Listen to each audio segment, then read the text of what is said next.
This guy was the most badass that ever existed. He ended up dying after defeating the most powerful monster. After that, you'd imagine the world became peaceful, but no, because of the stupidity of the people themselves. Our legend came back after 42 years in the body of a teenager. He was so pissed off that he decided to become the most powerful awakened being in this world with his supreme punch power.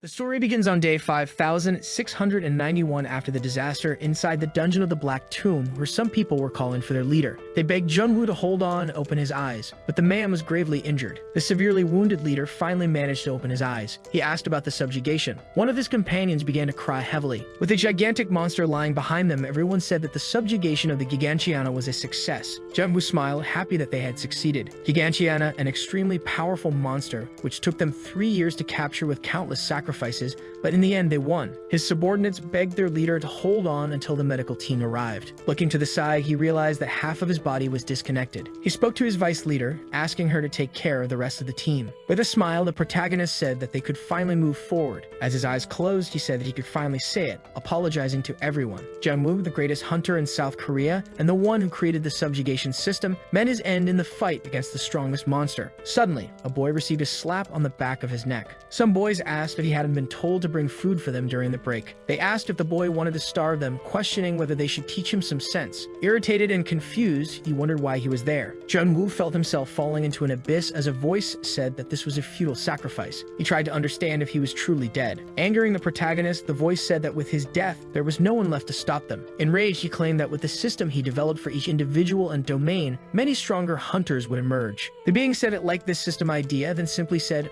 42 years, leaving the protagonist confused. It continued, saying it would make him return in 42 years, confessing a hope this future would become reality. Still very angry, Junwoo continued falling into the void while saying that whoever the being was, it was nothing more than a cockroach crawling through the streets. Suddenly, the protagonist slowly opened his eyes. Confused, he wondered what had happened and where he was. He continued questioning what had happened, saying he was sure he had died fighting Gigantiana. Looking in the mirror, he did not recognize this person and felt extremely confused. He touched his face, realizing he was young again, also noticing that it wasn't the same appearance he had as a child. Suddenly, someone knocked on the door, startling him. He was in a white room with bright light. A doctor along with a man noticed that he had finally woken up. The man began to say that he was a police officer and asked the boy to provide details about the case, leaving the boy even more confused. The man started stating the protagonist's information, his name, age, and date of birth, 350,303. However, Junwoo said he was born in 1975. Both the man and the doctor looked at the boy, not understanding anything.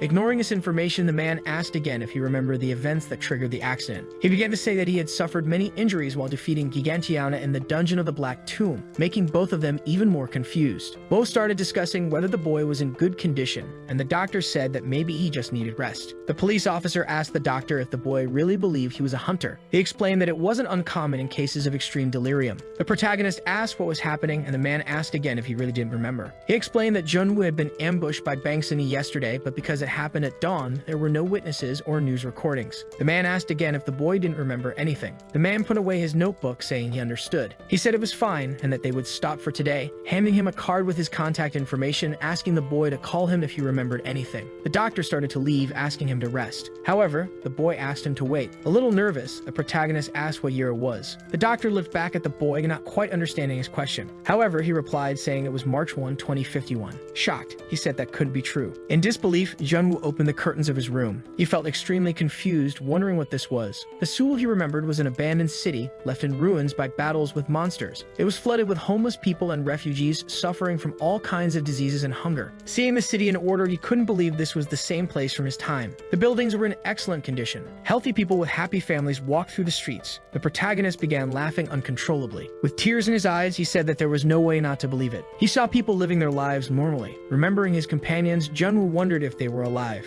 affirming that after these 42 years, they were probably all together. Suddenly, the protagonist remembered the voice that spoke to him. Extremely scared, the boy realized that only now he noticed that exactly the period the voice had mentioned had passed. Suddenly, a loud crash occurred. An alert echoed saying that a major incident was occurring at Gon University Hospital. A large portal appeared in the middle of the hospital, and people were running while asking for the association to be called. He ran desperately toward the door. Excited, the protagonist said he was thrilled to see his subjugation 42 years after his death and to witness witness how much had improved. The boy saw a group of people and became curious about what they were looking at. Scared, he tried to understand what was happening. Seeing the crowd, the protagonist wondered why they were gathered there. A soldier informed them that this time an advanced hunter would participate in the subjugation, and for safety, everyone should keep a certain distance.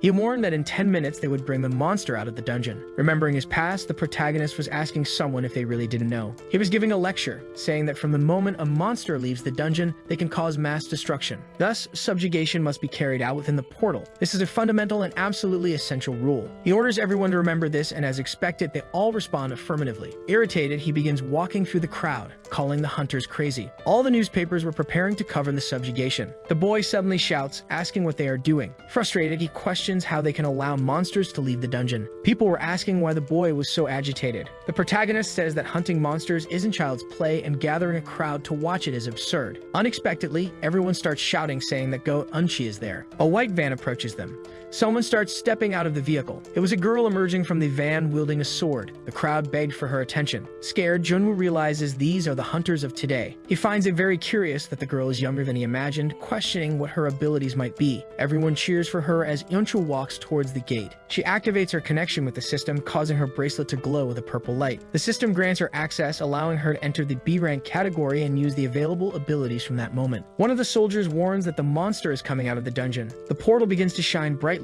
with golden lightning bolts emerging from it. A large black paw steps out of the dungeon. It was a beast with massive fangs. Standing in front of the girl was a large humanoid wolf-like monster. She uses her ice magic, a crystallization ability. The giant wolf charges toward her. Banshee easily dodges the attack. With just a swing of her sword, she launches a massive ice attack. Some people are amazed by her movements, saying it looks like a dance. Children told their parents they wanted to become hunters when they grew up. The protagonist feels a mix of discomfort and relief. The girl lands grandly on the ground after the powerful attack. Once again, she readies her blade. She launches several ice fragments at her enemy. Struck by the attack, the monster screams in pain as its body is pierced. One of the wolf's eyes glows red as it stares at its opponent. However, its body was already completely incapable of moving, causing it to collapse as the girl landed. Leaving the protagonist even more surprised, everyone shouts her name, celebrating her victory. He starts laughing, seemingly happy with what he sees. Surprisingly, he says, "That's not it." Extremely irritated, the protagonist asks if this is what they call elimination. He stands still, furious, saying this is a mess. The boy notices that a rookie hunter dresses like a celebrity and relies solely on their own abilities to fight. The rearguard doesn't even bother to provide support to the huntress.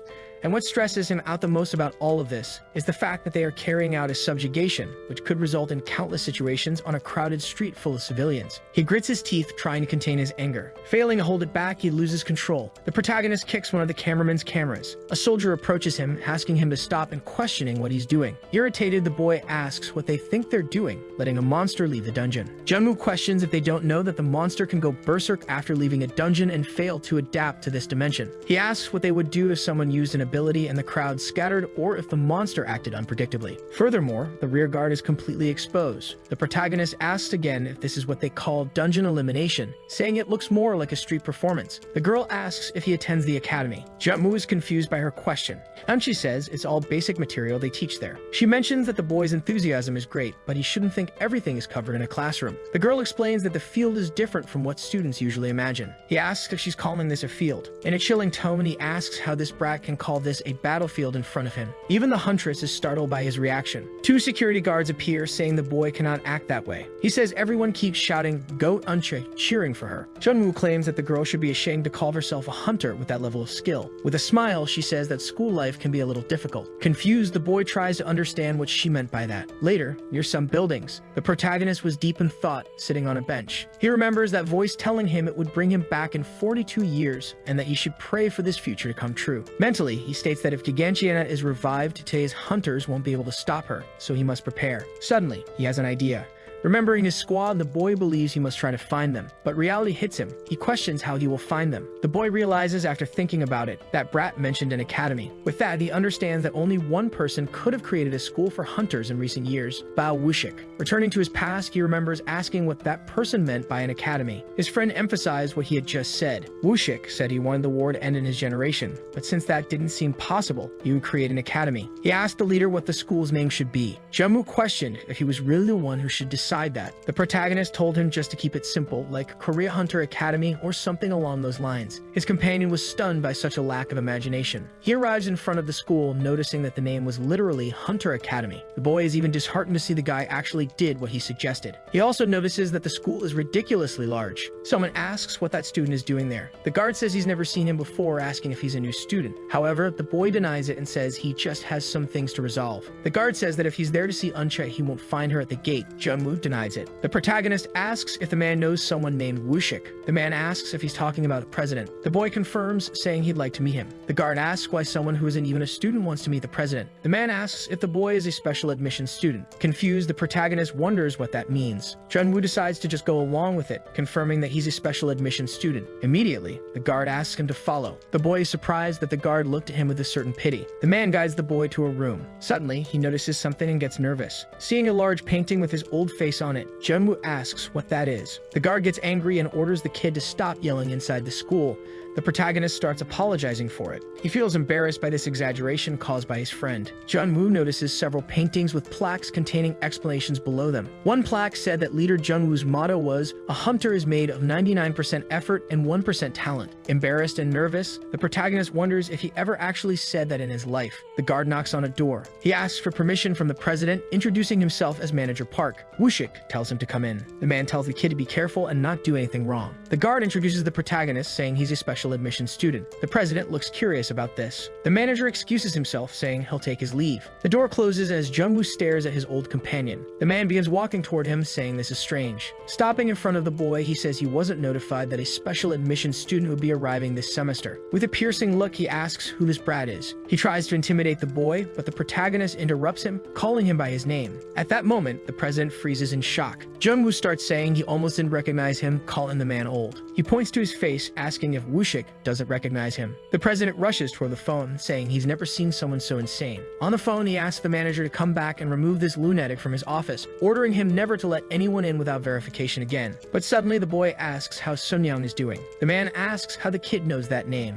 Jungwoo says she was the woman who always rejected him, leaving him crying. With a smile, the protagonist says it apparently didn't work out. Woosik grabs him by the collar. The man starts yelling, asking who he is and how he knows these things. With a smile, the boy says that things have really changed. Even Woosik is grabbing him now. Shooting a deadly glare at the president, Jungwoo says he's getting too bold. His old companion, scared, quickly lets him go. The boy adjusts his clothes while calling the man by his name. He asks how many times he's told his friend this, that whether facing monsters or facing people, if you're going to take control, do it properly, making the man see his leader standing right in front of him. At the base camp of the subjugation management headquarters, someone was yelling furiously, demanding to know what the person was doing. A man was holding a woman hostage, asking if they hadn't heard him say they needed food and antibiotics. Jungwoo questioned what was happening, and his companion explained that someone who had been expelled due to illness was now asking for food and medicine. The leader asked if it was truly an infectious disease. Bauman mentioned that the man's younger sister was sick, which raised their suspicions. The protagonist simply stared at them without saying anything. To everyone's surprise, he began walking towards the man and his hostage.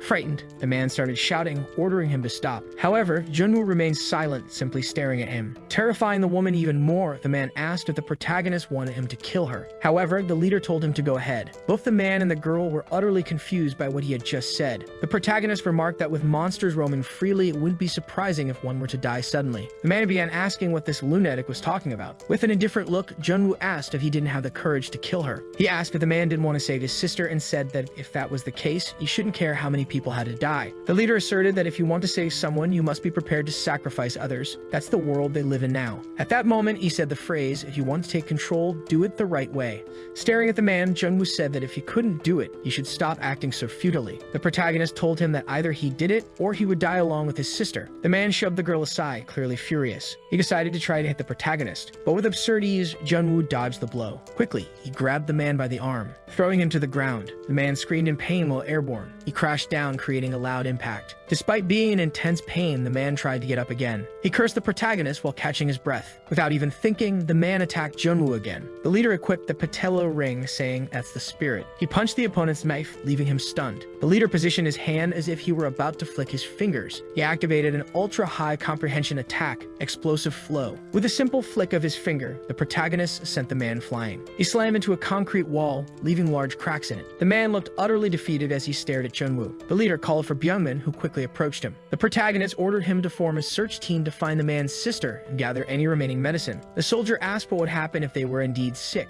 but Junwoo said that if that were the case, the man would already be dead. The leader told him that if he understood, he should hurry and move as quickly as possible. He ordered another subordinate to take the man to the Junyang dormitory, feed him once he woke up, and bring him to training in the morning. His subordinate asked if that meant the man would become one of them. While walking away, the protagonist said that from now on, they were on the same team. That man was the current president of the academy, who was shocked to see his former leader in front of him again. Woosik asked what had happened to him. Junwoo replied that he didn't know either, and that he had simply woken up like this. His former companion was clearly confused by all of this. The protagonist said that apparently he still couldn't believe his words. The current president asked if that wasn't the normal reaction. After all, someone coming back from the dead in a child's body isn't exactly common. Junwoo asked if he should tell the story about when Woosik wet his pants during his first hunt. However, the man punched the child in the face. Mr. Park was running towards the president's office. Remembering the anger with which Woosik had cursed him, he wondered how he had ended up in this situation. A student with special admission often comes from difficult circumstances. A student seeking out the president in such a way confused him. In front of the door, Park realized that lamenting wouldn't help. His only choice was to beg for forgiveness. He began to open the door while calling for the president, but then he heard something. The boy was making Woosik do several push-ups. The man was left completely speechless, slowly closing the door as the child ordered the president to stay focused. He shut the door without taking his eyes off the strange scene, finally managing to close it completely. The protagonist was clearly angry while holding ice against his face. His former companion, on the other hand, was extremely nervous. Junwoo said that it still hurt. His subordinate apologized, saying that it was a very embarrassing memory for him. A cup of coffee sat on the table. The boy commented that the world had changed so much. Woosik noted that it must have been terrifying. It was as if, in an instant, everything had changed. The protagonist said it was, adding that the biggest change was in subjugation. He recounted seeing soldiers lure a monster into the middle of the city to defeat it. The president asked if that was near the hospital. The man implied that he could imagine what his leader was thinking, saying that Junwoo must be trying to understand how things had ended up this way. The man explains that after his leader defeated Giganshirana, the world truly became peaceful. He also explains that really dangerous monsters have become rare. They consider public subjugations acceptable. Extremely angry, the boy says that there's a limit to how reckless people can be, but the president states that there's another reason. He explains that it's difficult to sustain this field without sponsorship, and that since the associations are interconnected, the operations are very difficult and complex. Since most people's interest is in games, hunters are becoming almost like celebrities, and thus, this field has developed. Very angry, the boy says that it's not too late for them to change all of this. The leader says that he is the president of the academy, so from now on, he must re-educate the children. Woosik says that he has already explained. His subordinate says again that he can't change educational policies alone. Junwoo asks if he's a puppet leader. The boy questions where the other members are, saying that they should join forces, but Woosik says that they are the ones who control everything. The president claims to hate saying this, but he is sure that most of the members will not accept the fact that he has returned. Rubbing his head, the protagonist states that this is very messy. His subordinate tries to calm him down, saying that the world is now peaceful. However, the protagonist says that Gigantiana will be revived. Upon hearing this, he freezes in fear after receiving the information. Desperate, he asks his leader if that monster will really be revived. Extremely scared, he continues questioning if it's the same Gigantiana they defeated. Junwoo says that he also didn't want to believe it, but unfortunately, it's true. He explains that he was accepting his death when he met that guy who said he would return in 42 years and that Gigantiana would be revived. Shocked, the president asks if maybe he misunderstood, also questioning if he really believes this. Furious, Junwoo says that someone like him returning in this way after 42 years of being dead is proof enough. He begins to leave, saying that he came here trying to find a solution. Woosik asks what he plans to do, and the boy says that the guy already knows. With a terrifying look, he says that just like before, he will take care of everything himself. The president states that no matter how good he is, with his current body, he won't be able to do it, but the protagonist asserts that he will kill him again. Junwoo suddenly has an idea. He asks Woosik for his old weapon, since without it, will be harder. The president says that his sword is at the headquarters of the Supernatural Dimension Management Association, and that he cannot retrieve it. The guy explains that the person responsible is the executive director Seokdu. The protagonist asks if he wasn't the youngest member of his team. With a smile, the leader assures that this is perfect. After all, the guy was extremely loyal to him. The president warns that even though he was that person, currently he is one of the least happy with his return. The boy begins to get irritated as nothing is going right, but his subordinate says that Seokdu's granddaughter attends this school. He also tells him that according to information, Seokdu never says no to her. Jungwoo is confused by this information. He realizes that perhaps the best way out is to get closer to his granddaughter. However, the president says there's a catch. The protagonist asks the girl's name. Woosik says that he already knows who she is. After all, she was at the subjugation in the hospital. Remembering Eunchae, he realizes that it won't be that easy. Startled, the boy asks if his old companion is really the grandfather of that girl. The president confirms his suspicion. He states that it's all over in this case, since after seeing that horrible subjugation, he scolded her in an extremely aggressive manner. Very worried, Woosik asks if he hurt anyone. The protagonist reassures him that he only said a few things with some anger and then left. Suddenly, the boy starts to think of something. He screams, saying that he has no idea what to do. Suddenly, his leader starts calling him with his hand. Looking at the boy's hand, Woosik doesn't quite understand what he wants with this. The president asks if Jungwoo needs something. The protagonist tells him to bring the registration form. He's startled, questioning if the boy is really going to do that. The boy tells him to bring it quickly. The protagonist says that just as his subordinate had said, he will need to get closer to Seokdu's granddaughter to get his weapon back. Still shocked, the president asks if he really wants to enroll at this age. Jungwoo doesn't fully understand what was said. Woosik says that the protagonist is too old, so he won't be able to fit in with the kids, asserting that either he will be bullied or he will bully. Extremely angry, the old man starts saying that he won't make friends, and once he gets his weapon back, he'll quit the academy. The president says that his leader is truly relentless, smiling and saying that this was the reason he died before them. Woosik hands the registration form to his leader. The man again asks the boy not to be so harsh with the kids, questioning if he looks like some kind of delinquent. The guy again asks him to tolerate some things, even if they are annoying, making the protagonist extremely irritated. He starts begging his leader not to treat the kids as he treated his squad. The next day, he was already at the Hunter Academy. He was assigned to Class 1E. Even though he was determined, the protagonist admits he's nervous. Well, anyway, he'll have to maintain a discreet profile until he finds a way to get closer to the girl. Suddenly, someone asks what he's doing there. The girl says that if he's not going to enter, he should at least get out of the way of the door. Somewhat awkwardly, he says he was about to enter. The girl approaches him, staring at him. She asks if he's the dog from yesterday. Confused, the boy questions what this dog thing's about. She says she heard that a special student would be transferred, but she didn't expect it to be the dog from yesterday. The girl says that this isn't on her tab. Jungwoo says that's not what he's asking, questioning again what dog means. He remains confused, not understanding what just happened. As he enters the room, the boy states that today's kids are different. He looks inside the room, noticing something. All the children were staring at him with their mouths open. They were wondering if this wasn't the dog from yesterday. Others said that this was the kid from yesterday, incredulous that he was there. Uncomfortable, he starts wondering what's going on since it's his first day and yet everyone is looking at him. He decides to just ignore it, assuming that in his imagination, the Hunter Academy would be something completely different. The protagonist asks where he can sit while looking at something. On a table, there was a bouquet of flowers. He is extremely shocked, stating that the president has gone too far. Sitting down, the boy says that this is a waste of money and resources, as he won't even be able to eat it. Suddenly, someone screams very loudly. The kid was shouting, cursing the teacher, claiming that he wasn't the inconvenience there. Entering the room, the guy says that waking up in the morning to go to school is very annoying. All the students stay silent, not doing or saying anything. Observing that brat, the protagonist says that he's just another one of those who think they're the ruler of the class. Suddenly, the kid looks at Jungwoo. He opens a wide smile, planning something. The brat approaches, saying that there's something new here. Getting very close to the protagonist, he asks if he's not the dog from yesterday. The kid says that this is the boy who messed with Eunchae during the public hunt, and that apparently he's the special transfer as well. A bit nervous, Jungwoo questions how he knows about that. Laughing, the kid says that the video of the protagonist was posted on all social media, and the old man is confused, not understanding what that is. Slapping the kid's head, the brat says that even so, he managed to get it. Smiling, he says that the protagonist picked a fight with Eunchae and they're still in the same class, calling Jungwoo crazy. Surprisingly, the guy extends his hand, saying it's a pleasure to meet him. The kid asks if the protagonist knows him, saying his name is Joosuk. Even angry, the leader remembers Woosik, telling him to tolerate any irritating behavior from his classmates. The protagonist shakes the boy's hand, introducing himself in return. The kid starts laughing, asking if the protagonist's parents believe that giving him the name of a great hero will make him a great hunter. He laughs on the outside, while internally burning with rage, dying to beat the brat up.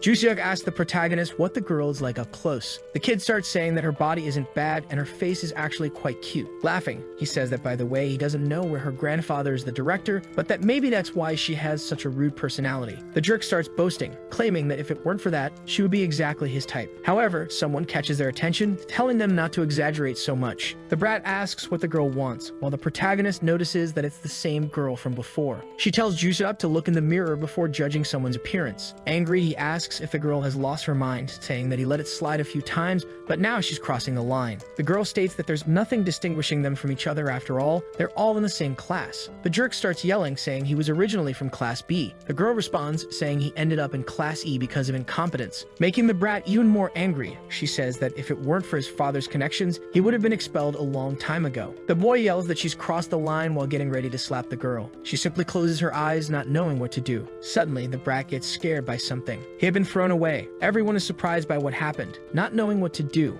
The protagonist had kicked the boy, who, even on the floor, asks if Junwoo had gone mad, but he just stares at him with an indifferent look. Jusuk calls out to the protagonist. He asks if the boy just kicked him, and staring at Junwoo, he questions if he wants him to do it again. As he gets up, the brat asks if he's having trouble understanding things on his first day. Extremely angry, he says that it seems like it will be necessary to beat him until his head is back in place. The protagonist starts laughing a lot. He calls the brat a little delinquent and asks if he has ever been close to death to be saying such things. Preparing to punch him, Jusuk says he doesn't understand what this transfer student is talking about. Dodging his opponent's attack, the protagonist notes that the punch was terrible. With that punch, he left his right side completely exposed. Suddenly, the teacher enters the room and asks what they are doing. Still angry, the little delinquent laments the fact that the teacher appeared just now. As he leaves, Jusuk says he'll see the protagonist later. The brat claims he'll make Junwoo's school life much more interesting from now on. The president was in his office, extremely stressed and thinking about something. Woosik asks how his leader can act like this on the first day. Indignant, he says he's holding back a lot. The president confirms that he managed to handle the school violence committee for now, but he doesn't know how that person will handle it. The guy says that the father of that kid is the minister of the subjugation department in Korea, also explaining that he's the youngest son, and even with all the chaos he causes, he doesn't appear in any news thanks to his father's power. Junwoo finally understands why that brat is the way he is. The president goes on to say that he's involved with someone problematic. Woosik says that he won't be able to help him again if he gets involved with Jusuk again. He leaves the office while taking a deep breath. Out of nowhere, the girl is already waiting for him outside, asking why he did that.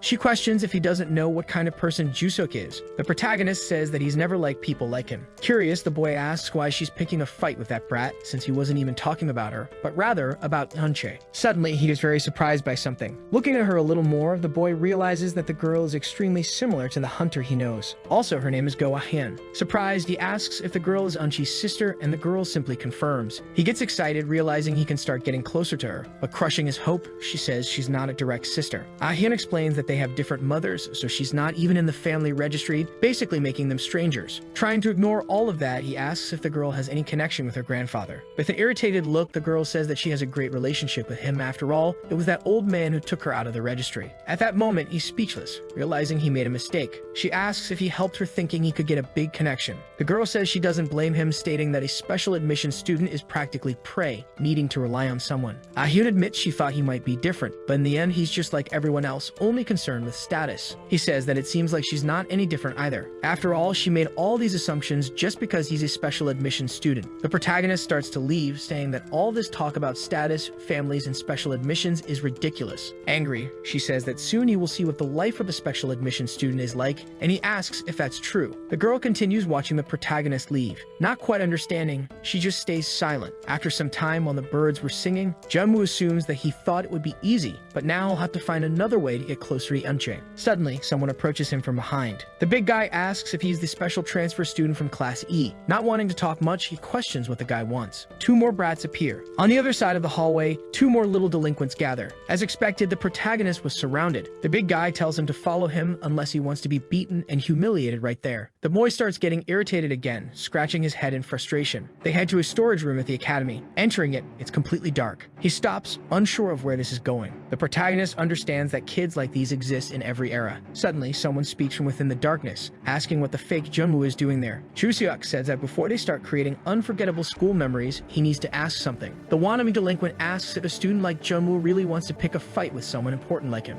Already losing patience, the protagonist asks why everyone keeps talking about this special admission student business everywhere he goes. Mockingly, the brat says that it's very important. Extremely enraged, he says that someone who entered the academy thanks to support for the disadvantaged is not on equal footing. Juseok says that he won't do anything since he's restricted, but his companions will, and you should feel lucky about that. One of the brats tries to kick him from behind. However, this is very easy for the protagonist protagonist and he simply dodges. The guy falls to the ground and the protagonist mocks him. The leader of the little delinquents says that he's really good at dodging. They start insulting Junwoo, saying that he's just a student with special admission. Again, another one of them tries to hit him. As he dodges the attack from another student, he notices that nowadays they don't even teach basic skills anymore. The big guy charges at him while insulting him, calling him a rat. Junwoo lands a knee to the boy's face. He simply collapses to the ground, unresponsive. The boy's face is completely smashed and blood is coming from his nose. After taking down the biggest one, all the little delinquents are shocked by the situation. The boys are terrified. Calmly, the protagonist asks if they have a problem, and if they weren't saying, they would take him down. Junwoo questions if Woosik didn't say he would create unforgettable memories at the academy. With a terrifying look, the protagonist says that if they want to cause a fire, they should do it the right way. Ah-hyun was walking normally through one of the hallways of the academy. She begins to curse at someone while quickening her pace. Remembering the protagonist's words, the girl gets even more irritated by the fact that he said those things without knowing anything. The girl informs everyone that the special admission student was called by Woosik and his gang. Some students start talking, saying that it's already too late and that this will be the record for dropouts. They begin to wonder if anyone informed the teachers, but most say they don't want to get involved in this mess. She turns her face, saying that someone like that boy always gets something like this for acting so presumptuously. Once again, recalling his words, saying that the girl was just like everyone else, making assumptions without knowing him, she suddenly stops in the hallway. Suddenly, Ah-hyun starts running desperately through the academy. Back to the protagonist, he was facing the remaining three. Woosik curses at his subordinates, telling them to continue until they crush him. They hesitate a little, unsure about confronting the boy. Disappointed, Junwoo asks why all this drama over just a nosebleed. He says that their physical and mental abilities are exactly on the level of a small child. The wannabe delinquent gets extremely angry about this. The brat tells one of his companions to use his ability. They start saying that if they get caught, they'll be expelled, but Woosik says they just need to make sure they won't be seen. Both of them get a little nervous while they start using their abilities. He notices that they're all wearing bracelets similar to Eunchae's, wondering if that's how they managed to avoid being armed. All the boys look at the protagonist, waiting for his reaction. Suddenly, someone falls among them. Woosik says that they are all losers, while using his bracelet to access the system. His friends try to warn him that there will be consequences if he gets caught again, but he tells them all to shut up. He uses his rank D system to access their abilities. The protagonist just watches the boy, not quite understanding what's happening. The brat grabs a black trident. He starts saying that he will make the boy beg for mercy. The protagonist asks if the wannabe delinquent knows how to use this ability. Laughing, the guy starts calling Junwoo blind, saying that he's already using it.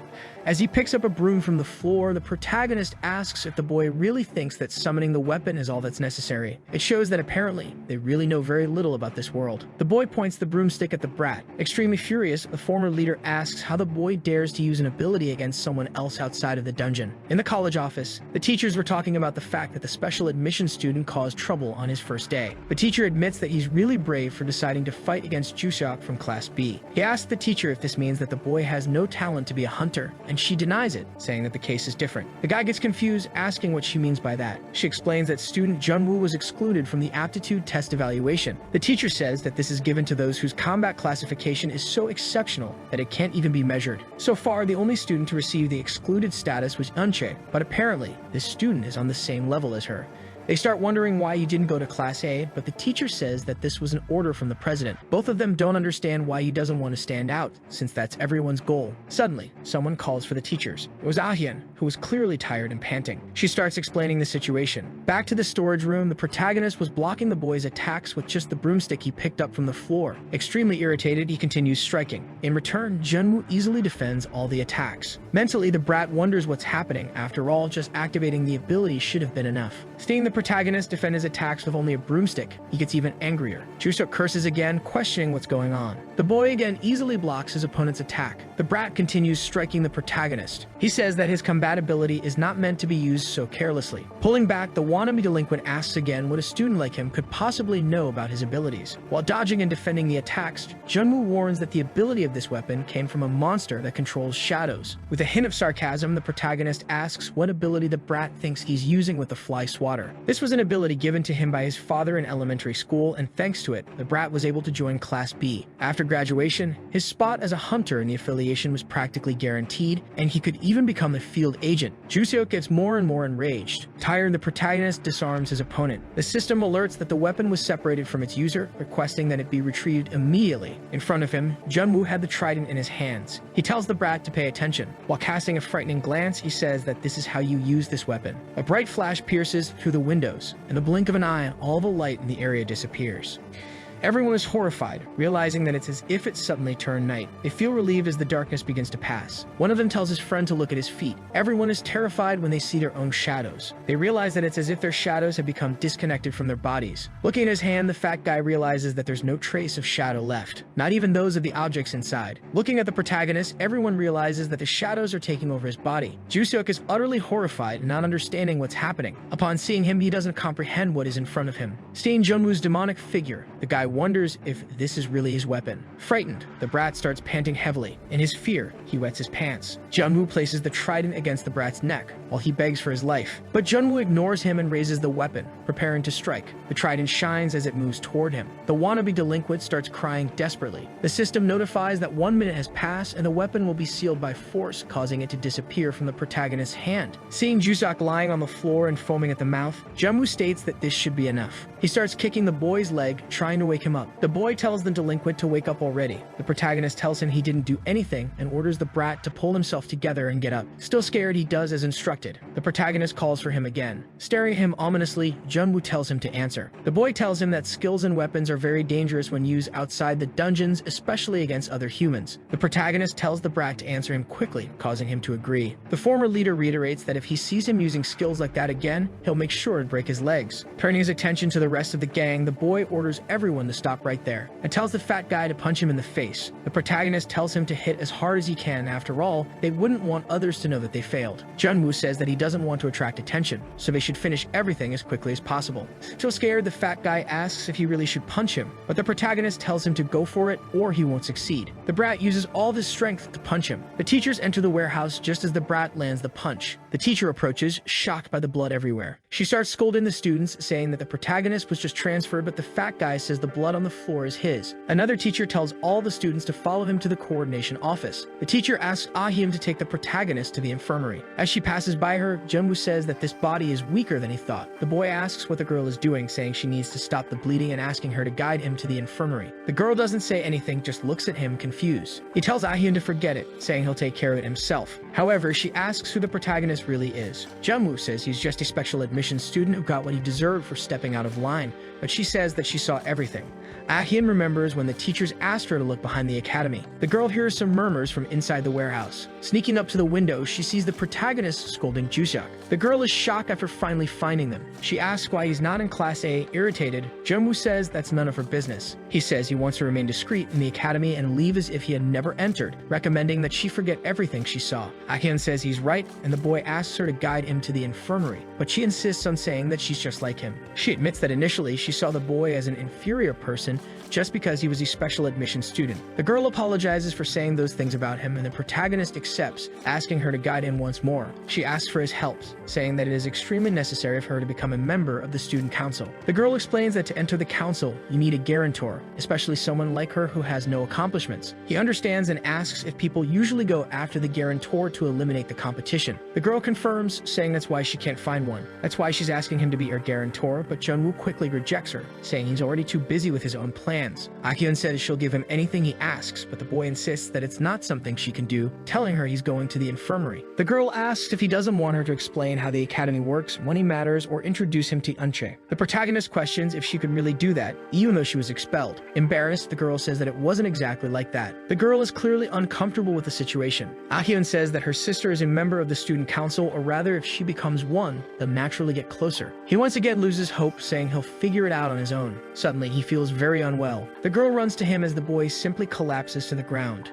In another place, an emergency meeting of the teachers is taking place. They are discussing the fact that Jusuk has already used his abilities more than once. One of the teachers who witnessed the situation says they cannot continue giving him light punishments. An elderly man asks the president for his opinion on the situation. He calls on Professor Yubin. Woosik asks if Jusuk, along with his friends, really attacked Junwoo. She confirms, saying she saw it in person. He asked again if the protagonist was beaten, and the teacher hesitantly confirms. The man starts laughing, thanking her for the testimony. Recomposing himself, the president says that since this has happen more than once, they cannot show impunity. Therefore, Jusok should be expelled. However, someone raises their hand, asking for permission to speak. He asks if he can say something. The teacher says that expelling a student for this would be too severe a punishment. Woosik asks why he thinks that. Jimin says that this was common in their time, claiming that the boy was just excited. Professor Yubin says again that a mistake like this could lead to a serious accident. The man says that Jusok is the future of the academy, and it would not be right for a teacher to diminish that potential because of a single mistake. He tries to make the compromise, saying that the boy did indeed make a mistake by using his abilities on school grounds. With this, he suggests they give him a 1-week suspension to reflect. The president says he'll think about it and decide later, informing everyone afterward. He stands up, saying he will adjourn the meeting for today. Everyone begins to leave. Still inside the room, Jimin starts smiling as he picks up his phone. He makes a call. On the other end of the line, the minister is waiting for the meeting's conclusion. He informs that the meeting has ended and that it seems everything will be resolved with a suspension. He also reminds that the end-of-month evaluation is coming up, stating that they managed to handle him adequately. Bored, the protagonist realizes that in 3 days he hasn't even managed to see Eunchae. He says that in his class there are only talentless losers, and because of that, the academy doesn't teach anything about hunting. Mentally, the boy thinks it's not worth standing out. However, someone hits him on the head. Those brats showed up again. They ask if he hadn't been told to heat up their food during the break. They ask if the boy wants to starve them to death, while another says he should teach him a little about common sense. The protagonist is furious, wondering how he became their errand boy. The fat kid says that he has no shame and orders the boy to follow them. The three start leaving the room. After a while, the protagonist is following the brats as they walk through the corridors. Leaving everyone in shock, the boy calls out to them. Jungwoo says that hurt, making them bow and apologize. He asks if the kids are letting their emotions get the better of them. They all desperately deny, assuring that they are acting. The protagonist asks if they looked into what he asked them. The kid says it's impossible for a freshman to get close to someone from the council. In a terrifying manner, the boy asks if that means they didn't find out anything. The fat kid says that apparently Eunchae rarely comes to school. The protagonist asks if that's all, but the kid says there's one more thing. She only has one friend in the whole school, another member of the council, Jongyun. Jungwoo realizes that this is the only useful information and asks them where this boy is now. A bit nervous, the kid explains that Jongyun doesn't come to school much either. Tired of all this, he says that he shouldn't have trusted these brats, then orders them to leave. He keeps scratching his head in the corridor, trying to find some answer. Akian appears behind him, saying that she had warned him this wouldn't work. The girl reiterates that because they are members of the student council, no one can get close to them easily. The protagonist says they aren't congressmen, so it shouldn't be that hard,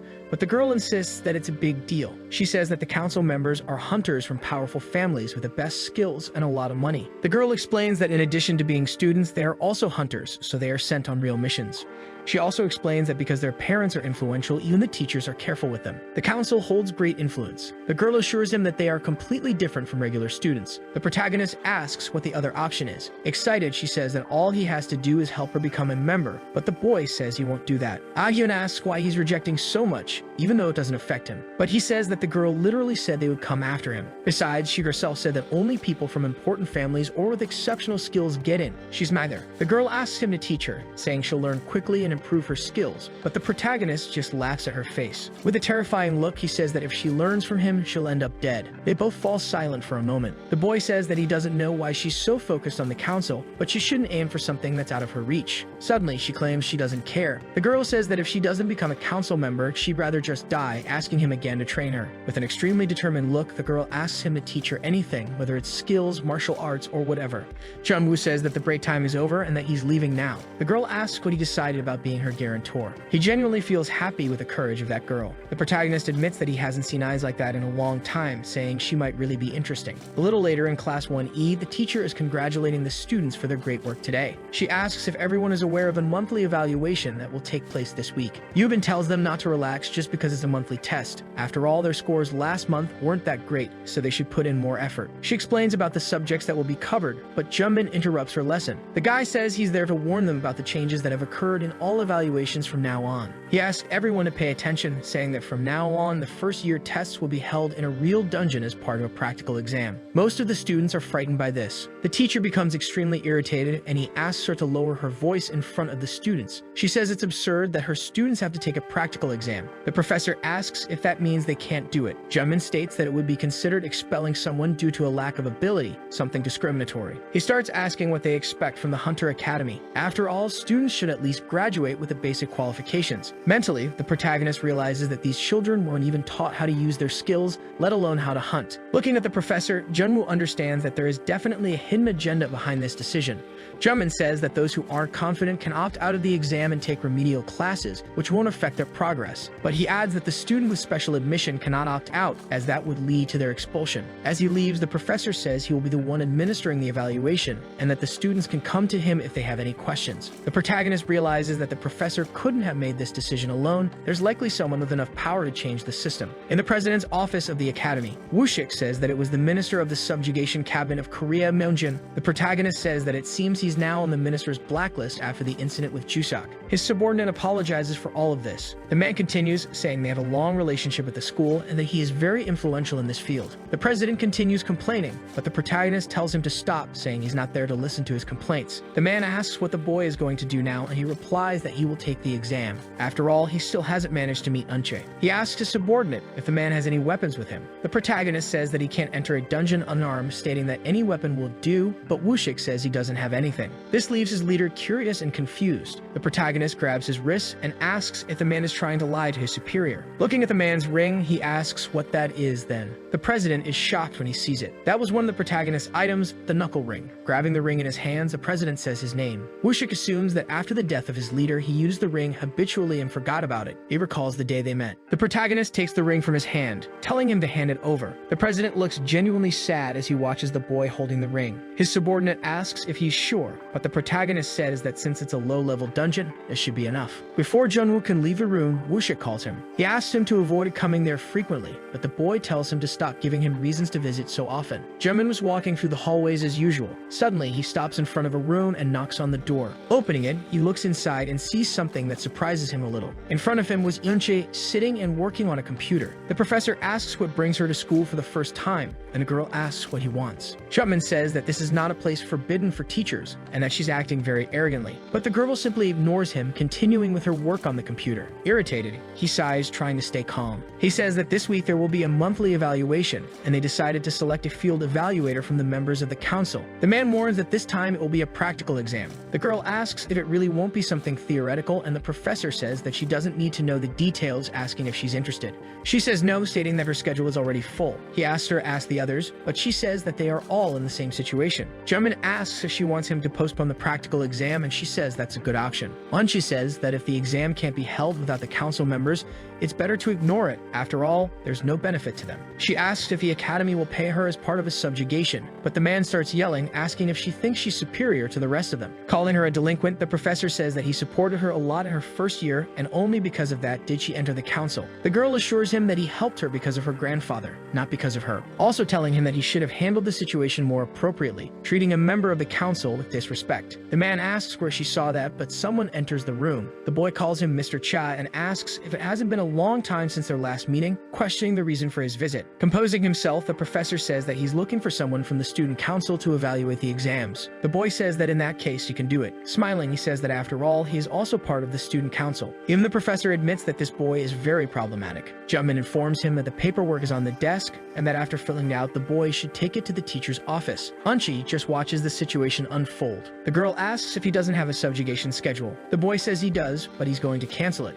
She asks why he's doing that, since even though he doesn't like that professor, he wants to intervene and help. The boy says that in reality it's just a way to keep an eye on him, since he doesn't want something like that incident to happen again. The boy changes the subject, saying that the boy who shouted at Eunchae signed up as a special admission student. Remembering what he said, she's surprised, given that at the time the boy wasn't even a student yet. The boy says he researched the boy and mentions that not only did he humiliate Chuseok on his first day, but he is also exempt from the evaluation. He asks if the girl isn't curious to know what kind of person that guy is. After a few days, they were gathered outside the class. The protagonist notices that some students from classes C and D are missing, and that classes A and B seem eager to demonstrate their skills. In contrast, in his class, the only participant is him. However, Junwoo hears someone asking if it will just be the two of them. As the conversation continues, Ah-hyun says that it's good since she won't have to wait her turn. The protagonist asks what the girl is doing there, but she says it's obvious since she's going to take the test.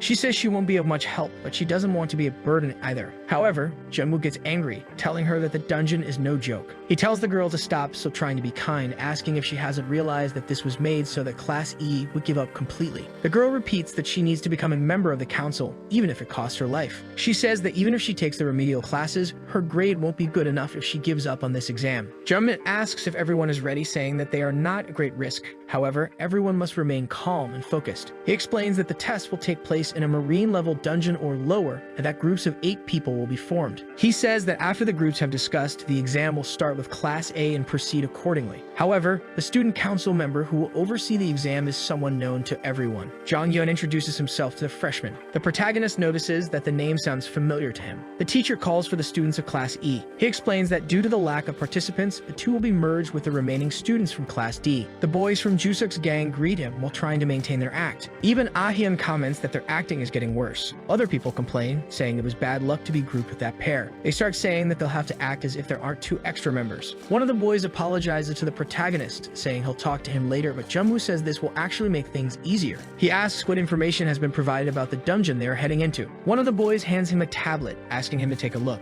However, the way he hands it over makes everyone stare at the group. He resumes his act, calling the protagonist a useless delinquent and ordering him to gather the information for the group. A little later, both the teacher and Jonghyun ask if everyone is ready, affirming that they now understand combat and progression. Jungmin says that the exam ends as soon as they completely defeat the boss. He looks at the students, saying that this isn't anything special. The protagonist just stares at him without saying anything. With that, they enter the dungeon, and the test begins. They walk through the dungeon while the protagonist looks at something on the tablet. The boy realizes this is a classic scenario, a dungeon with cave-tag monsters. Suddenly, something catches his attention. Several rat-like monsters come charging toward them. The students are terrified, urging their teammates to prepare for combat. The boys start accessing their systems to activate their abilities. The protagonist remains still, wanting to measure how useful his companions are. One of them uses wind magic. Another was a combat marksman and uses a slingshot. The bulky one uses the berserk ability, being from the enhancement class. They begin attacking the monsters. A sniper hits several projectiles on their enemies. The bulky one protects one of his friends who was about to be attacked. As expected, Junwoo was disappointed by the group's extreme disorganization, as they just swung their weapons aimlessly. The same people who had criticized him and Ah-hyun were using their weapons without even knowing how to wield them properly.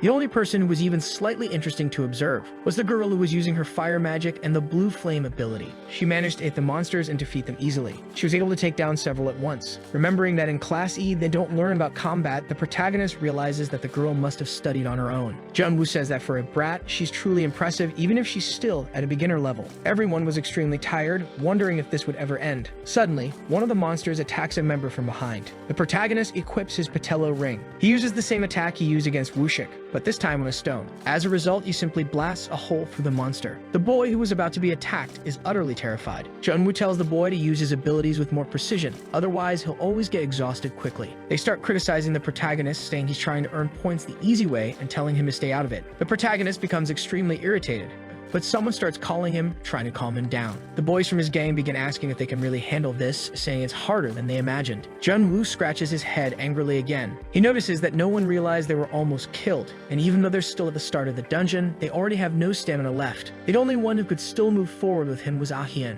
but he couldn't trust the girl either. He admits he could go alone if they're being watched, and he also senses something is wrong. The protagonist approaches the teacher, asking if the dungeon's condition doesn't seem a bit strange. The boy says the monsters are low level, but there are too many of them. They're still at the entrance, and yet they're already exhausted. He says there's something odd inside and suggests they halt the hunt. The teacher says the boy is being arrogant and that it's his decision to make. Junwoo says that at this pace an accident will happen and tells Junmin not to regret this choice later. The teacher shouts, asking if anyone wants to quit the exam because they're exhausted. Everyone looks at each other, but despite being tired, they say nothing. Even the 3 who almost died remain silent. Junmin says that none of them want to quit and that if the protagonist is exhausted, he should leave and not try to drag his teammates down. He warns that if the boy interrupts the exam again to say useless things, he will be disqualified. Someone places a hand on his shoulder, asking him not to worry. There was Jong Yeon saying that if a dangerous situation arises, he will intervene. The boy says that even though it might not seem like it, he's still a member of the council, and asks the protagonist to trust him this time. Junwoo just observes without saying anything. Back inside the dungeon, everyone is excited to realize they've reached the boss room. A large door stands in front of them, but everyone is extremely tired and remains quiet in front of the gate. The protagonist takes a deep breath, already expecting something bad. Mentally, he's already out of patience. He steps forward and says he'll open the door, asking if anyone objects. But Ah-hyun says they'll open it together. The boy says this is a door he can open on his own, but she insists. She starts saying that the protagonist is probably laughing inside, thinking everyone else is scared. He just grumbles as he walks toward the door. The two begin opening the gate, but the ex-leader becomes extremely frightened when he sees something. In front of them, a giant monster was clearly dead. It was a massive rat lying lifeless. At that moment, everyone begins to feel very scared, realizing that this was the boss. The teacher asks Jong-yeon if this is the dungeon they were practicing in, but the boy says it seems to be active. The protagonist approaches the monster's body and starts analyzing its wounds. Suddenly, he declares that this is dungeon interference. Jung-woo shouts, ordering everyone to retreat. The kids following them begin to panic, asking why so suddenly. He repeats that this is dungeon interference and tells everyone to retreat. However, in front of them, a large shadow appears. The protagonist looks directly at the monster. A giant fox-like creature stood before them. Everyone is utterly terrified. Jung-woo explains that dungeon interference happens when a stronger boss defeats a weaker one and invades the dungeon. Both Jungmin and the student council member are visibly frightened by this. Ah-hyun is paralyzed with fear, while the protagonist states that this is the worst situation that could have developed. This was a green-ranked boss, the three-tailed feline. He states that this is disastrous. After all, this is a green-ranked boss in a purple-ranked dungeon. Everyone in his group starts running out of the boss room. The feline leaps to try to stop them. It lands on the ground, causing massive destruction and blocking their escape. Jong-yeon asks everyone to stay behind him. He connects to the system and activates his rank C abilities. A type of golden spike begins to emanate. A yellowish aura surrounds his body. The boy is from the physical enhancement category and uses the porcupine ability. He asks the protagonist to help him since he won't be able to face a green-ranked enemy alone. Jung-woo is surprised by the boy's words. The council member apologizes to the boy, saying he has researched him for some time. He says the protagonist is exempt from the evaluation judgment and asserts that now is not the time for him to hide his abilities. With all this, Jung-woo becomes genuinely worried about so many people knowing this. Recalling his test moment, the system had warned that his power level was immeasurable. The boy asks the president if there's any way to fake it. After all, it seems to attract too much attention. But Woosik says these are tasks where he cannot exercise his authority in that way. The guy assures him that if the protagonist stays quiet, the teachers will simply ignore him. He says that because it's a task where he cannot exercise authority, it also means people consider it very important. The protagonist gets irritated, saying he shouldn't have been so soft back then. Jung-woo decides not to make it too obvious, telling his companion that he doesn't really understand what he means. The monster prepares to attack the two of them. Jong-yeon notices the feline's movement. He also prepares a strike, spotting an opening. Moving his arms, he launches several spikes toward the creature. They hit several points on it, causing the monster to lose balance momentarily. The council member leaps toward the beast. He shouts while preparing another strike. The guy hits the feline's head. The monster screams in pain as its eyes glow golden. The students are astonished by Jong-yeon's level of strength, realizing how weak they are in comparison. Some of them start saying that the specially admitted student isn't doing anything. Another says the senior is trying to help the specially admitted student, but mentally, he was trying to understand and discover something about the protagonist. Jong-yeon continues attacking the monster with his spikes. The guy is extremely surprised, realizing he's never had such an easy fight. He says that being able to fight a green-ranked monster so easily feels like someone is handing it to him on a silver platter. Suddenly, he locks eyes with the protagonist and realizes that it's probably him who's making this happen. The boss takes advantage of his distraction to try to attack him. However, the protagonist hits a stone with his explosive flow directed at the feline. Because of this, the council member manages to dodge. He finally understands that this is why every time the monster tried to attack him, its attacks were interrupted. The boy also remembers reading in the manual about a strategy like this to destabilize an enemy, but it's practically impossible. On top of all this, his companion is using the technique without anyone noticing, but he snaps back to focus, saying that right now he needs to concentrate on the hunt, landing a powerful strike right on the boss's forehead. His spike pierces its skull. They had finally defeated the boss. All the students are extremely impressed with that battle. They begin to revere the council member. The teacher feels relieved that the incident from 2 years ago didn't repeat itself. Mentally, he declares that since Junwoo received his evaluation exemption incorrectly, he'll use this as grounds to expel him. The protagonist shouts, saying the monster is still alive. He tells everyone to stand back because it's dangerous, but someone shouts, calling out the specially admitted student. It was that same Brad who jumps on the monster, saying the protagonist just wants to score a few extra points by saying those things. He begins declaring that the final blow is his. However, the beast opens its eyes. It moves to kill the boy, who freezes in fear.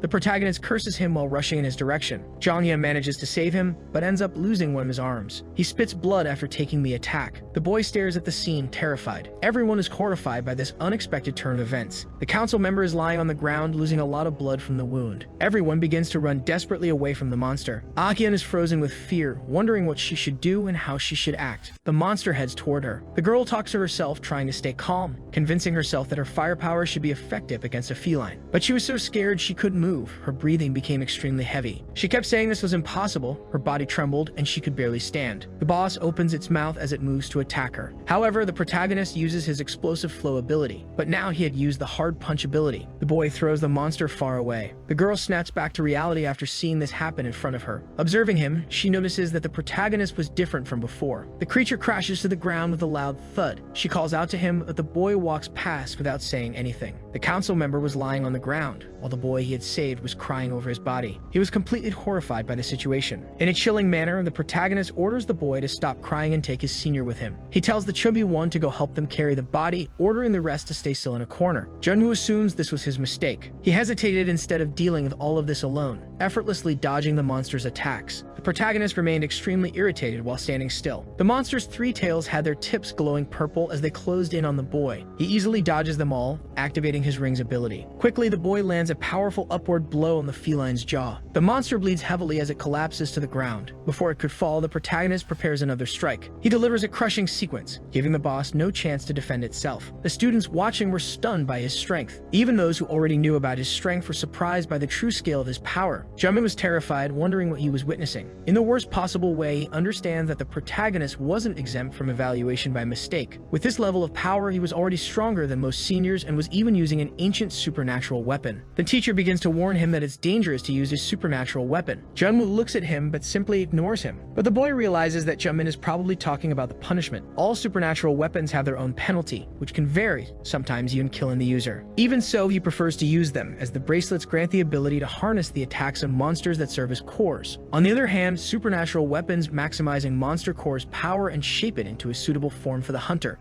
He explains that the new method reduced the entry barrier, but the new generation is very weak and stronger monsters require more power. Suddenly, he gets distracted for a moment and the monster takes advantage. The girl screams, telling him to be careful. The beast launches a massive slash toward the protagonist. Surprisingly, he had simply vanished from the beast's sight. He activates his ability again, causing the creature to look upward. The protagonist spins like a beyblade in the air, using rotational force to deliver a stronger attack, landing a powerful blow on the monster's head. The strike was so powerful it caused a shockwave. It also generated a smoke cloud from the impact. As it begins to clear, the boy stands in the middle of the battlefield. Junwoo was staring at the monster while the ring's penalty, the Fear Devourer, was active. The boss stares at the boy's figure. The massive feline begins to tremble in fear as the ring's penalty takes effect. Patlos, a green-ranked monster the protagonist had hunted in a distant past, cannot be defeated if it feels fear. The penalty of this ring is that the first to feel fear dies, or rather, for him to win, he only needs to make his enemy fear him. Junwoo approaches them, asking if the student council member is okay. He notices the boy is still alive but losing blood very quickly. The protagonist asks the teacher for the walkie-talkie so he can report the situation to the control center. Jamin begins doing as he was told. The guy hands over the radio so the protagonist can call for help. Formally, he alerts the control team that the final training group has completed the dungeon, but there is a casualty. He reports that the dungeon changed from purple to green due to interference, and that there is a B3 injured student with severe blood loss. The protagonist informs them they are leaving now and asks the control center to send a rescue team. They ask for the injured student's name. He says it's a third-year student named Jonghyun and tells them to alert the person in charge. Jamin asks for his true identity. Seeing that he was ignored, the man starts shouting, demanding to know what the protagonist is and ordering him to answer. To Jamin's surprise, a boy punches him in the face. Out of patience, Junwoo strikes the teacher's face. After falling to the ground, the protagonist begins cursing the man. Jamin tries to complain, but the boy asks if he's really a supervisor, saying he can't even analyze the situation. With a menacing look, he orders the teacher to shut up or face consequences. The man simply becomes too scared and decides not to test his patience. After some time, they were already leaving the dungeon and meeting with the rescue team. Jonghyun begins to be transported to the hospital. The president approaches, asking if his leader is okay. Woosik says that apparently he couldn't restrain himself. Irritated, the protagonist replies that thanks to that, no one died. His subordinate complains, saying that now everyone will know about him,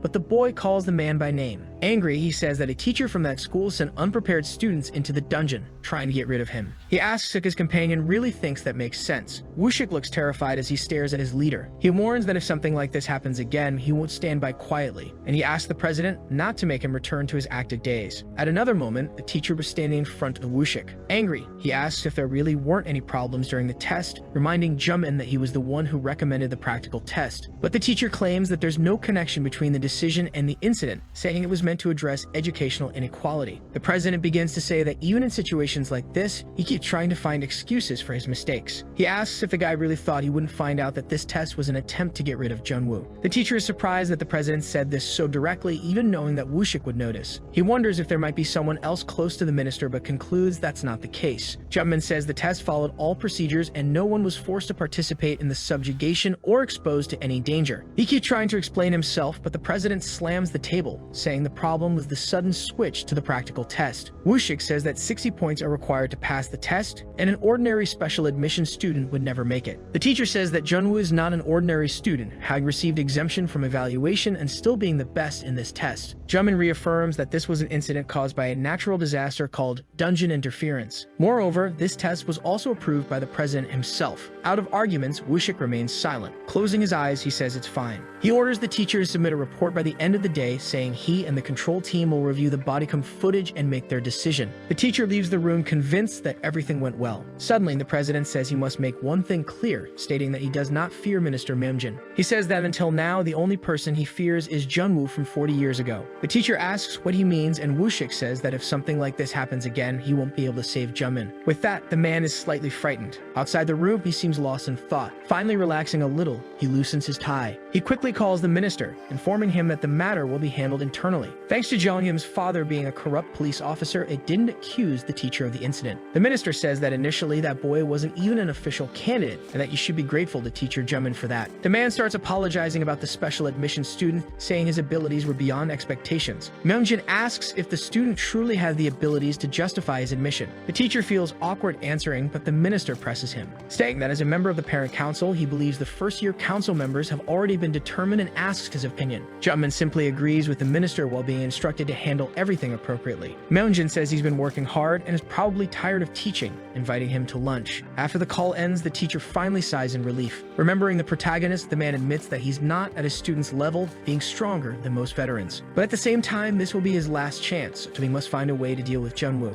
At a large hospital, the protagonist was anxiously staring at something while someone said that it would hurt. The nurse places cotton on his wound, causing the boy to scream. The woman tells him not to lie down until it dries and that if it starts bleeding, he should call her. Ahyun says he's whining like a baby over a small scratch, but he tells her to shut up because pain is pain. Mentally, he wonders if this is because he hasn't used supernatural weapons in a long time or because his body has changed. Jungwoo says the girl keeps coming there every day to bother him, telling her to stop visiting him. She says she'll stop if he promises to help her. The protagonist asks if she's still set on joining the student council, wondering how many times he'll have to refuse. The boy says it's none of his business whether she gets in or not, and besides, he doesn't have time to help her. Someone says that entering the student council won't be easy anyway, and at that moment, a hand appears through the curtains. The girl says she heard he was transferred to that room and asks if the boy is okay. They ask if Jonghyun has improved a little, and he claims that apparently he won't die, though it still hurts. The council member asks if the boy he saved really quit on the same day after the practical exam. Jungwoo says that guy was a coward and didn't even thank the person who saved his life. Jonghyun says being alive is what matters. Looking at the boy, the protagonist asks if he's not being overly optimistic, even after losing an arm. The council member goes quiet for a moment. He says his father always told him that as long as he's alive, he can overcome anything. With a smile, the boy says that since he's not dead, everything will work out in the end, leaving the protagonist speechless. Jungwoo admits that people like this boy have been rare since his past life, and that he even found him suspicious at first. The protagonist says it's been a long time since he's heard words like those. Ahyun asks what he meant by difficult earlier. Jonghyun says he heard their conversation and says it will be very difficult to join the student council now. She asks if it's because she's in Class E, but he denies it, saying that's not the reason. The boy asks if they've ever heard of the Parent Association. Ahyun says that from the way he describes it, it doesn't sound like an ordinary parent group, which her senior confirms. He also explains that in the first year, the association consists of 5 parents with 5 children, and coincidentally, the limit of student council members per grade is also 5, 5, asking their opinion about that. This is a group of influential parents who have already decided their children will be council members. Ah Hyun asks if that's how he became a member, but he denies it, saying he was a reserve and got in because of an extra spot. The protagonist says that any minimally influential group decides the members and eliminates the competition. Suddenly, Junwoo asks if students have ever died during this process. Disheartened, the boy asks if that's not clear enough already. Jonghyun says that even though it's not good to say such things, he asks the girl to give up on becoming a council member. She says she won't do that, becoming outraged that other students competing might also die. The girl tries to use this to her advantage, asking if the protagonist doesn't find this ridiculous. He sees that the corruption within the academy puts students' lives at risk, and even though he wants to help, the rebirth of Gigantiana is worse. The boy insists he doesn't have time for these things before meeting Eunchae. With that, Jonghyun says she arrived just in time. Behind them was Eunchae, and Jonghyun says she had come to visit him. The girl approaches them while both stand speechless. The protagonist is incredulous that things have taken this turn. Jungwoo stands up and walks towards Eunchae. As they approach, the protagonist mentions that it has been a long time since they last saw each other. But the girl simply ignores him and walks towards her sister. Ah Hyun says that it's been 2 years since Eunchae told her to quit the academy. The girl asks what her sister will do now that she's already enrolled, but Eunchae remains silent. Both the protagonist and Jonghyun just watch the two. Junwoo says he doesn't know what happened between them, but apparently there's a deep resentment between the two. And maybe that's why Ah Hyun is so determined to join the student council. The girl starts walking away, saying she's leaving first. The protagonist asks if she's already going. Surprisingly, Eunchae asks if her sister is hurt anywhere. She looks at the girl. Ah Hyun composes herself and asks if Eunchae is really going to pretend to care. Jonghyun, trying to lighten the mood, approaches them and asks if they know each other. But the protagonist and the girl just ignore him while staring at each other. Mentally, the boy confesses that he can't stay there. It feels like he's suffocating. The council member begins to leave, saying he's going for a walk. But Junwoo asks Eunchae to talk outside. Without saying anything, both walk past the boy, leaving him behind. He is left alone in the room, not knowing what just happened. In the hallway, the two face each other in silence. The girl asks the protagonist what kind of problem he has with her. He admits to himself that he hadn't planned how this conversation would go when they finally met. The boy hesitates, unsure whether to ask to meet Seok-do or say he's a fan, but concludes that neither would work. The girl says she heard he completed the subjugation exam alone and asks if it's true. The protagonist denies it, saying his senior did all the work and he just finished it, but the girl insists that he wouldn't be capable of that. Eunchae says that even in a situation like that, he managed to perform well, implying that the advice she gave him wasn't in vain. The protagonist feels slightly irritated by how she spoke about Jonghyun. With a mocking expression, he says the girl seems a bit full of herself. She asks if he's trying to provoke her. Junwoo denies it, saying he wanted to meet her to make peace. The girl asks if he wants to join the council. Eunchae asks if he's trying to make connections, assuring him that with his abilities, he doesn't need to. He quickly replies that he has no interest in becoming a council member. The girl asks him to let her say something. Extremely angry, she says she doesn't care if he wants to join the council, but he shouldn't involve her sister in it. Losing his patience, the protagonist says the two are alike. They don't listen to anyone, whether involving themselves or others. He says the only person who wants to become a council member is Ah Hyun. The boy says that either way he needs to resolve something with the girl's grandfather. She doesn't let him finish speaking and pins him against the wall. Eunchae demands he tell her everything her sister asked him. The girl asks if Ah Hyun asked him to help her get the position or to take revenge for her. Irritated, the boy braces his foot against the wall. Using his momentum, he reverses the situation, throwing the girl backward. However, she stops and starts spinning her body. She attempts to land a knee strike on the boy. The protagonist releases her arms and protects his face. Eunchae starts trying to punch him. Taking a step back, they stare at each other. The protagonist notices that this time is completely different from the last. He realizes that this level is far too advanced for someone her age. The girl quickly approaches, preparing to strike him. While dodging the attack, Junwoo admits he underestimated this girl. He wonders why she didn't seem so skilled during the last public subjugation. The boy dodges one of the attacks and takes advantage of an opening. He begins to remove the bandage from his arm, throwing it into the girl's face. Before she can recover, the protagonist already has his arm around her neck. Cornered against the wall, the girl asks if this isn't against the rules. He asks if there are any rules at the school. The girl says that for a special admission student, he's adapting quickly. Several people watch the scene as the two discuss the last subjugation. The girl claims that the field is different from what he imagines. It doesn't matter how you complete it. What matters is captivating the crowd. But he just looks at her without saying anything. She asks what he needs. The protagonist says it's nothing too important, just that she talked to her grandfather. Junwoo says he needs her to bring in weapons from headquarters, but she immediately states that it's impossible. The protagonist says he heard they are only for display, and as the director of the support headquarters, her grandfather could probably move a few. A nurse approaches, asking them to stop, while Eunchae insists it's impossible to convince her grandfather. The nurse tells them they can't cause trouble there. Junwoo looks in their direction, startled. The girl smacks his hand, making him release her. She simply walks away without saying anything. Junwoo says they'll see each other soon, but the girl says she never wants to see him again. The boy replies that it will be difficult, especially since she's Seok-Tu's granddaughter. He returns to his hospital room. His friend asks if the conversation went well, but the protagonist says it didn't. The boy says he figured as much. Jung-woo questions whether Eunchae's relationship with her grandfather isn't very good. Jong-hyun assures him that it's neither very good nor very bad, saying it seems more formal. The protagonist asks if it's not like a typical family, to which his friend confirms. The boy asks what they talked about. He says he wanted her to ask Seok-Tu for something, but she said it's impossible. His friend says that makes sense. After all, she's never asked him for anything, plus the old man is very intimidating. Jong-hyun says it's a delicate subject and they shouldn't discuss it there. The boy starts laughing, saying it's entirely the protagonist's fault for making such a one-sided request. He asks if he should give money, but Jong-hyun says Eunchae doesn't need money. However, there's something that could catch her attention. The boy asks what that would be. He states it would be Ah-hyun quitting the academy. His friend says he doesn't know the reason, but she really doesn't like her sister being at the school, recalling her reaction after he mentioned that Ah-hyun wanted to join the council. The boy says that if they can persuade the girl to quit, maybe she'll grant their request. Suddenly, Jung-woo asks for silence. They see that Ah-hyun was listening to their conversation. Outside the hospital, the girl was sitting on a bench, clearly discouraged, remembering her companion's conversation. Mentally, she confesses that she wants to become a member of the student council to confront Seok-Tu and take revenge on that old man. But she also confesses that she knows that with her abilities, it will be difficult to graduate on her own.